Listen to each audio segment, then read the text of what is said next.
Bharat Tiwari encounter case में बिहार भाजपा में भारी विद्रोह हो चुका है।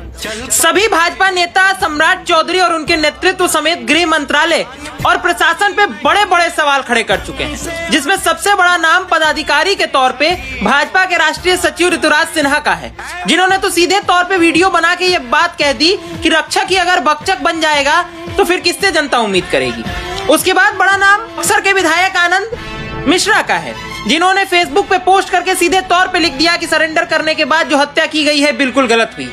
उसके बाद राकेश रंजन, जो स्वयं शाहपुर के ही विधायक हैं, जिस क्षेत्र के अंतर्गत भरत तिवारी का निवास स्थान था, उन्होंने तो पिछले दिन मीडिया में बयान देके ये भी कह दिया था कि हम मुख्यमंत्री जी तक सारी मांगे पहुंचाएंगे, क्योंकि जो हुआ है प्रथम दृष्टया बहुत सही प्रतीत नहीं होता है।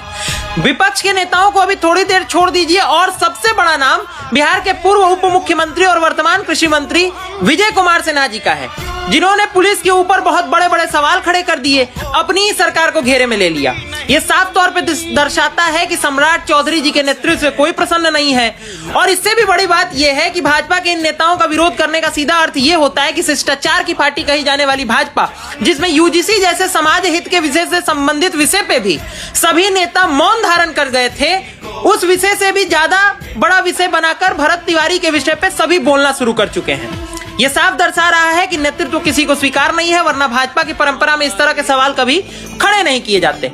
विजय कुमार सिन्हा जी ने तो यहां तक एक्सेप्ट कर लिया कि जो 4 पुलिसकर्मी सस्पेंड किए गए हैं, ये दर्शाता है कि सरकार इस दिशा में आगे बढ़ रही है, कि सरकार मान के चल रही है कि चीजें गलत हुई हैं, जो बात मैंने पहले भी कही। विपक्ष के नेताओं का बयान सबसे ज्यादा सुर्खियां बटोरने वाला है, जिसमें सबसे बड़ा नाम आरजेडी के राष्ट्रीय प्रवक्ता प्रियंका भारती का है। प्रियंका भारती ने तो फेसबुक पर लिख करके ये तक कह दिया कि अगर सम्राट चौधरी कह रहे हैं कि अपराधियों का इनकाउंटर होगा, हर अपराधी ठोका जाएगा और अपराधियों को बिहार छोड़ देना चाहिए, तो अपने आपराधिक इतिहास के बारे में वो क्या सोचते हैं ये भी उन्हें एक बार आके क्लैरिफाई कर देना चाहिए। केवल इतना ही नहीं है, विपक्ष के तमाम नेताओं ने सवाल खड़े किए हो, चाहे भोजपुर के सांसद हो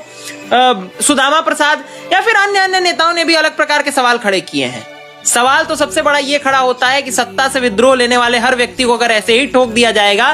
तो फिर क्या इस देश के लोकतंत्र को समाप्त कर देने का समय अब आ गया है। तमाम नेताओं ने इन्हें शहीद का दर्जा देने की मांग की है, देखते हैं इस दर्जे की मांग के ऊपर क्या होता है। तब तक के लिए इस वीडियो को शेयर करें और भरत तिवारी का साथ दें। भरत तिवारी अजमल कसाब नहीं थे, भरत तिवारी भगत सिंह थे जो सिस्टम की भेंट चढ़ गए। वंदे मातरम।